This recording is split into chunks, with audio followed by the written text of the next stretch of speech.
မင်္ဂလာပါရှင်ဘာမာရိုက်မီဒီယာမှာကြိုဆိုပါရစေဒီကနေ့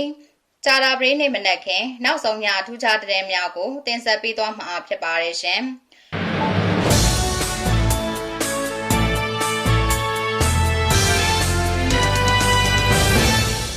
လူငယ်များလမ်းမလိုက်အောင်နဲ့ခရီးသွားများကိုဆွဲဆောင်နိုင်ရန်မော်လမြိုင်မြို့ပေါ်တွင်လမ်းဘေးလောင်းကစားဝိုင်းများဖွင့်နေခြင်းဖြစ်တယ်လို့စစ်ကောင်ရှင်ခန့်မွန်ပြည်နယ်ဝန်ကြီးချုပ်အောင်ကြည်သိန်းကပြောကြားခဲ့တဲ့ဆိုတဲ့သတင်းလာမယ့်ဧပြီလအတွင်းအစိုးရအဖွဲ့အသစ်ဖွဲ့စည်းတော်မယ်ကျန်းဖို့ပါတီအတွင်းဒေါအောင်ဆန်းစုကြည်နှင့်ပတ်သက်လို့ပြန်လွတ်ပေးရန်မရှိဘဲဆက်လက်အကျဉ်းချထားမယ်တင်းမာသောသဘောထားရှိနေတဲ့ဆိုတဲ့သတင်းအပါအဝင်အခြားစိတ်ဝင်စားစရာနောက်ဆုံးရသတင်းများကိုတင်ဆက်ပေးသွားမှာဖြစ်ပါတယ်ရှင်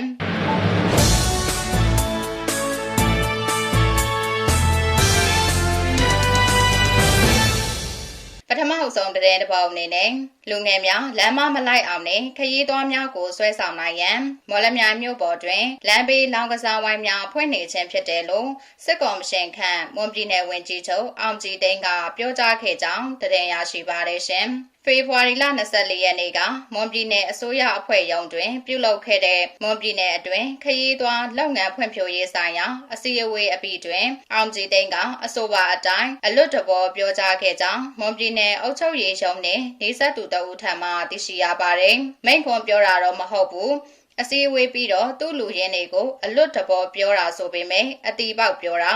မော်လမြိုင်မှာလောင်းကစားဝိုင်းဖွင့်နေတာလိုင်းကျိလိုချင်လို့မဟုတ်ဘူးခရီးသွားတွေကိုဆွဲဆောင်ဖို့ပြီးတော့လူငယ်တွေလမ်းမလိုက်အောင်လို့ဆိုပြီးပြောတယ်လို့၎င်းကပြောပါတယ်လူငယ်များလောင်းကစားဝိုင်းတွင်စိတ်ရောက်နေခြင်းကြောင့်နိုင်ငံရေးကိုစိတ်ဝင်စားမှုလျော့ပါစေကြောင်းမော်လမြိုင်မြို့တွင်နိုင်ငံရေးနှင့်စစ်ရေးလှုပ်ရှားမှုများမရှိတလောက်နေခြင်းမှာလောင်းကစားဝိုင်းရဲ့အကျိုးရလဒ်လို့လည်းအောင်ကြည်သိန်းကပြောကြောင်းသိရှိရပါတယ်။အောင်ကြည်သိန်းကအဲ့ဒီလိုကြက်မပြည့်ပေမဲ့လောင်းကစားဝိုင်းကနေလိုင်းကြီးရနေတဲ့တူတပည့်အုပ်ကြီးတွေကတော့ငါတို့ဝင်ကြီးချုပ်အမျော်အမြင်ကြီးတာဆိုပြီးနောက်ွယ်မှာတဖွဖွချီးကျူးနေတာလို့မော်လမြိုင်မြို့ခံလူမှုကူညီရေးတမတအူကပြောပါတယ်။လက်ရှိတွင်မူအတန်းတင်စာမေးပွဲများရှိတဲ့ဖြင့်မော်လမြိုင်မြို့ပေါ်တွင်လောင်းကစားဝိုင်းများကိုခေတ္တပိတ်ထားပြီးမွန်ပြည်နယ်မော်လမြိုင်ချောင်းစုံကြိုက်မရောပေါင်နေတထုံမြို့နယ်တို့တွင်ဇက်ပွဲတွင်ကလောင်းကစားဝိုင်းခင်းတဲ့အာဝါဒီပွဲများပြုလုပ်နေပြီးအနီထောင်ဖဲဂလုတ်ဂလုတ်နှင့်အယုတ်လက်ချင်းစတဲ့လောင်းကစားဝိုင်းများတရားဝင်ထည့်သွင်းထားကြောင်းသတင်းရရှိပါရရှင်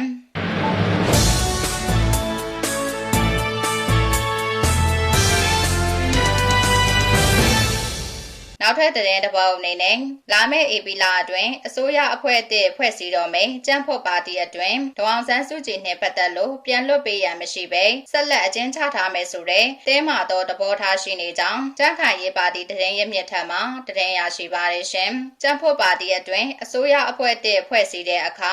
အကောင့်ထဲပေါ်မဲ့ပါတီရဲ့ရွေးကောက်ပွဲမူဝါဒကတိကဝတ်များနဲ့ပတ်သက်လို့အမြဲမပြတ်ဆွေးနွေးမှုများရှိနေပြီးဗဟိုအလုပ်အမှုဆောင်ကော်မတီအစည်းအဝေးများကျန်းဖို့ပါတီလွှတ်တော်အမတ်များရဲ့အစည်းအဝေးများဇတိုက်ကျင်းပလျက်ရှိကြောင်းအဆိုပါအစည်းအဝေးများအတွင်နိုင်ငံရေးစီးပွားရေးလူမှုရေးကျန်းမာရေးပညာရေးငြိမ်းချမ်းရေးတို့နှင့်ပတ်သက်လို့အကောင့်ထဲပေါ်မဲ့ရွေးကောက်ပွဲကတိကဝတ်မူဝါဒများအပေါ်ညှိနှိုင်းဆွေးနွေးမှုများရှိနေကြောင်းစစ်တပ်ရဲ့မတရားဖန်ဆီးအကျဉ်းချခံနေရတဲ့ဒေါအောင်ဆန်းစုကြည်နှင့်ပတ်သက်လို့မူပါတီအတွင်တင်းမာသောမူဝါဒသဘောထားရှိနေကြောင်းသိရှိရပါတယ်အခုတက်လာမယ့်ပြည်ခိုင်ဖြိုးအစိုးရအသစ်ကတပ်မတော်နဲ့လက်တွဲပြီးလှုပ်ဆောင်သွားမယ့်အစိုးရဖြစ်တာကြောင့်ရှေ့အစိုးရ9နှစ်တာကာလရဲ့စိုးမွေကောင်းမွေတွေကိုစက္ကန့်မယ်နောက်တစ်ချက်ကတော့ဒေါအောင်ဆန်းစုကြည်နဲ့ပတ်သက်လို့ပါတီအတွင်းမှာအသေးစိတ်ဆွေးနွေးတာမရှိပေမဲ့အလွတ်တဘောပြောဆိုမှုတွေမှာတော့တပ်မတော်ရဲ့သဘောထားအတိုင်းပဲလက်ခံထားတယ်ပြောရရင်တော့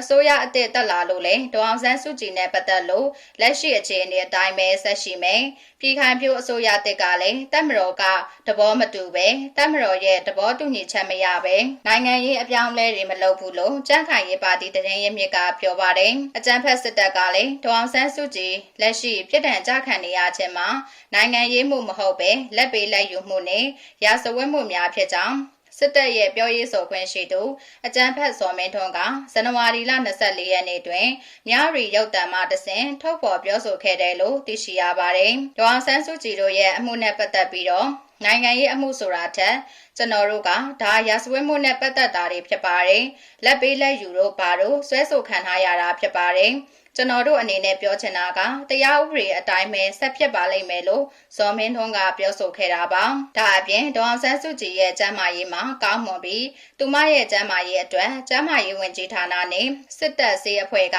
ကူညီဆောင်ရှောက်နေကြောင်းစစ်တပ်ကပြောဆိုခဲ့တယ်လို့လည်းသတင်းရရှိပါတယ်ရှင်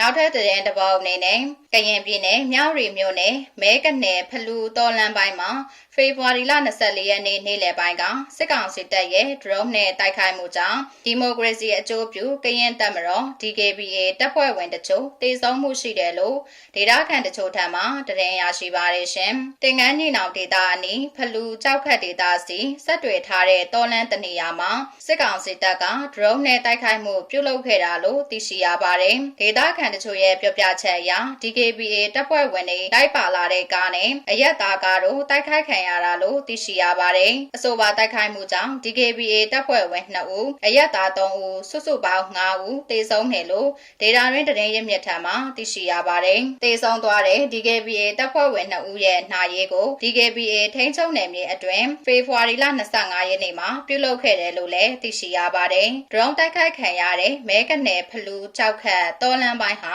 အရက်သားကားတွေတွာလာနေတဲ့အပြင်ဒီမိုကရေစီအကျိုးပြုကရင်တပ်မတော် DKBA တပ်ဖွဲ့လည်းအများဆုံးအသုံးပြုတာလို့မြောက်ရီနယ်ခံသတင်းရင်းမြစ်တအူထံမှသိရှိရပါတယ်။တစ်ဖက်မှာလည်းမဲကနယ်ဖလူကြောက်ခတ်တော်လန်အနီးဝန်းကျင်ရတေကူဖလူမင်းလက်ပံကျေးရွာတွေဘက်မှာစစ်ကောင်စစ်တပ်ကနေမြေစိုးမိုးထိန်းချုပ်ဖို့အတွက်စစ်ရေးလှုပ်ရှားတာတွေရှိနေတာလို့သိရှိရပါတယ်။ဒါအပြင် drone နဲ့တိုက်ခိုက်တာလေယာဉ်နဲ့ပုံကျဲတာတွေရှိနေတာကြောင့်တွာလာရမှာအထူးတတိပြုကြဖို့အထူးသဖြင့်အဲ့ဒီလမ်းပိုင်းကိုအသုံးပြုတာကိုရှောင်ရှားတွာလာကြဖို့ကိုလည်းဒေသခံအချင်းချင်းကြားတတိပေးတာတွေလည်းရှိနေတယ်လို့လည်းသိရှိရပါတယ်။ DKBA ဟာဦးသိန်းစိန်အစိုးရလက်ထက်ကတနိုင်ငံလုံးပြစ်ခတ်တိုက်ခိုက်မှုရက်စဲရေးသဘောတူစာချုပ် NCA လက်မှတ်ထိုးခဲ့တဲ့အဖွဲ့ဖြစ်ပြီးနေပြည်တော်မှာအာဏာသိမ်းစစ်ကောင်စီနဲ့လည်းတွဲဆောင်ဆွေးနွေးမှုများရှိနေတဲ့အဖွဲ့အစည်းလည်းဖြစ်ကြောင်းသတင်းရရှိပါတယ်ရှင်။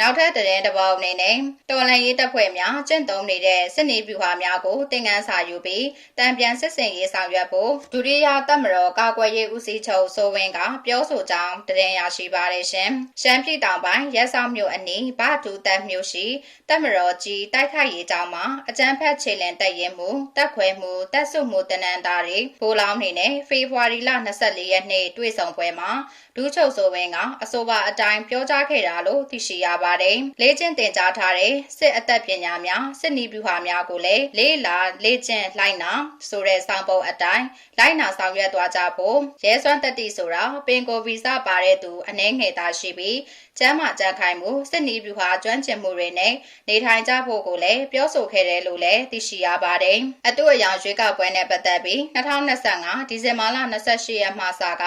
အပိုင်း3ပိုင်းခွဲပြီးပြုလုပ်ခဲ့တဲ့ရွေးကောက်ပွဲဟာအောင်မြင်စွာပြီးစီးခဲ့ပြီးမကြာခင်လွှတ်တော်ခေါ်ယူမှာဖြစ်ကြောင်းအစည်းအဝေးကျင်းပနိုင်ရေးကြိုတင်ပြင်ဆင်နေကြောင်းလည်းစိုးဝင်းကပြောဆိုခဲ့တယ်လို့သိရှိရပါတယ်။အကြမ်းဖက်စစ်အုပ်စုဟာ2021ခုနှစ်ဖေဖော်ဝါရီလ3ရက်မှာနိုင်ငံတော်အတိုင်ပင်ခံပုဂ္ဂိုလ်ဒေါ်အောင်ဆန်းစုကြည်သမ္မတဦးဝင်းမြင့်နဲ့နိုင်ငံကောင်ဆောင်တွေကိုဖမ်းဆီးကစစ်အာဏာသိမ်းခဲ့တာကြောင့်နိုင်ငံတော်ဝန်လုံးမှာပြည်သူတွေကစစ်အာဏာရှင်ဆန့်ကျင်ရေးဆန္ဒပြပွဲတွေပြုလုပ်ပြီးဆန္ဒပြပြည်သူတွေကိုစစ်အုပ်စုကအကြမ်းဖက်ဖမ်းဆီးတာတွေပြစ်တက်တာတွေကိုပြုလုပ်ခဲ့တာကြောင့်လက်နက်ကင်တော်လှန်ရေးစတင်ခဲ့ပြီးမြေပြင်တိုက်ပွဲတွေမှာရှုံးနိမ့်နေတာကြောင့်လက်ရှိအချိန်အထိလေကြောင်းတိုက်ခိုက်မှုတွေကိုအားကိုးနေရတာလည်းဖြစ်ပါတယ်။ဒါအပြင်အကြမ်းဖက်စစ်တပ်ကပြုလုပ်တဲ့ရွေးကောက်ပွဲကိုလည်းနိုင်ငံအနှံ့မှာရှိတဲ့ပြည်သူတွေနဲ့ပြည်ပရောက်ပြည်သူတွေကစန့်ကျင်ကြောင်းဆန္ဒထုတ်ဖော်ခဲ့ကြပြီးနိုင်ငံတကာကလည်းအတိအမှတ်ပြုခြင်းမရှိကြောင်းဒေတာတွင်သတင်းရမြစ်များထံမှသတင်းရရှိပါရရှင်။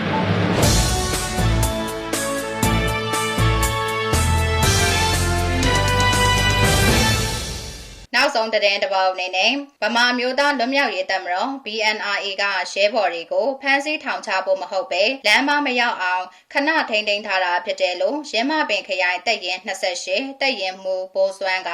ဖေဖော်ဝါရီလ25ရက်နေ့နေ့လယ်မှာ သူ့ရဲ့လူမှုကွန်ရက်ကနေပြောဆိုခဲ့ကြောင်းသတင်းရရှိပါတယ်ရှင်။ BNRA ရဲဘော်များကိုဖမ်းဆီးထောင်ချဖို့မဟုတ်ပါဘူး။သူတို့ဆရာလိုကိုလိပ်ပြာကိုမလုံပြီးလမ်းမရောက်မှာဆိုလို့ခဏထိန်သိမ့်ပြီးလမ်းမှန်ကမ်းမှန်ရောက်အောင်အားပေးစကားပြောရင်အချိန်တန်ရင်မုတ်ဖို့ပေးဖို့စီစဉ်နေပါတယ်လို့ဘိုးစွမ်းကပြောထားပါတယ်။အခုထိန်းသိမ်းထားတဲ့သူတွေဟာအယောက်80ကျော်ရှိကြောင်းနဲ့မုတ်ဖို့ကိုအိမ်ပြန်တဲ့အချိန်မှာပေးမယ်လို့လည်း၎င်းကပြောဆိုခဲ့တယ်လို့သိရှိရပါတယ်။မင်းတို့ဒီစခန်းမှာဟိုဟာလောက်တဲ့အချိန်မှာပါဝင်တဲ့သူတွေကိုလည်းမုတ်ဖို့ပေးဖို့အစီအစဉ်ရှိတယ်။မုတ်ဖို့ကိုအခုပေးလိုက်ရင်မင်းတို့ပျောက်တာဘာညာဖြစ်သွားမှာဆိုလို့အိမ်ပြန်တဲ့အချိန်မှာပေးမယ်နော်ပြန်ရမှာမပူနဲ့ပြန်ရမှာခဏလေးပဲမင်းတို့ကအေးစေးပဲနော်လို့ရဲမပင်ခရိုင်တပ်ရင်28တပ်ရင်မှုဘိုးစွမ်းကပြောပါတယ် BNRA တပ်ဖွဲ့ဝင်တွေအနေနဲ့စိတ်မကုံလို့တော်လှန်ရေးဆက်လုပ်မယ်ဆိုလေမှန်ကန်တဲ့အဖွဲ့အစည်းကိုရွေးချယ်ဖို့ဆိုပြီးပြောဆိုခဲ့တယ်လို့လည်းသိရှိရပါတယ်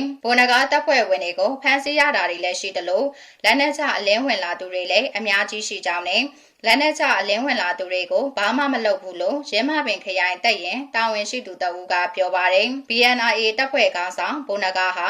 အခုလ18ရက်နေ့မှာစေအုပ်စုစီလက်နက်ချအလင်းဝင်သွားပြီးနောက်ဘိုနဂါတပ်ဖွဲ့ဝင်တွေနဲ့ဘိုနဂါနေထိုင်ရာနေရာတွေကိုပလဲဒေသအတွင်းကာကွယ်ရေးတပ်ဖွဲ့တွေက